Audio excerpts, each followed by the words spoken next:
తిక్కలోడు తీర్థానికి వెళ్తే ఎక్కదిగా 7 ఏళ్ళు పట్టిందట. ప్రస్తుతం కెనడా ప్రధానమంత్రి కార్నీ పరిస్థితి. అమెరికాకే 77% తన సరుకులు అమ్ముకుంటారు.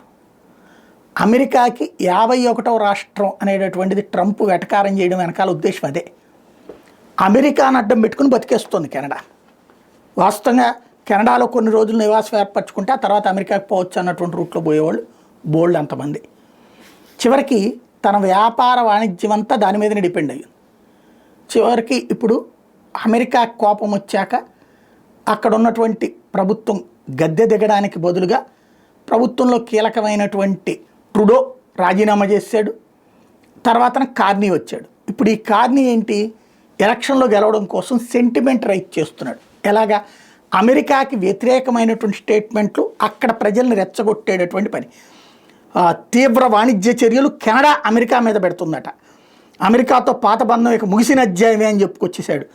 ఇరు దేశాల మధ్య ఉన్న లోతైన ఆర్థిక భద్రత సైనిక సంబంధాల శాఖ ముగిసినట్టే అని ప్రకటించాడు. అమెరికాలోని వాహన దిగుమతుల మీద 25% టారిఫ్లు విధిస్తున్నట్టు ప్రకటించాడు. ఇదే డొనాల్డ్ ట్రంప్ తాజాగా ప్రకటించినటువంటి నేపథ్యంలో ఈ వ్యాఖ్యలు చేశాడు. ఎన్నికల ప్రచారానికి విరామం ఇచ్చి హుటాహుటిన ఒట్టావా తిరిగి వచ్చి కేబినెట్ సమావేశం నిర్వహించి ఆ తర్వాత మీడియాతో మాట్లాడుతూ వాహన టారిఫ్లు సమర్థనీయం కాదు, ప్రస్తుత వాణిజ్య ఒప్పందాలను ఉల్లంఘిస్తున్నాయి అంటూ అమెరికా తాజా సుంకాల మీద కెనడా మీద చూపే ప్రభావం తక్కువే, కానీ అందుకు ప్రతీకారంగా మేము తీవ్ర ప్రభావం చూపెడతాం అంటే ఏదో మహేష్ బాబు సినిమా డైలాగ్ ఉంది కదా, డిక్కీ బలిసిన కోడి చికెన్ షాప్ ముందుకు వచ్చి తొడగొట్టిందని అట్టుంటుంది. వీళ్ళు అమెరికాని భయపెడతారట.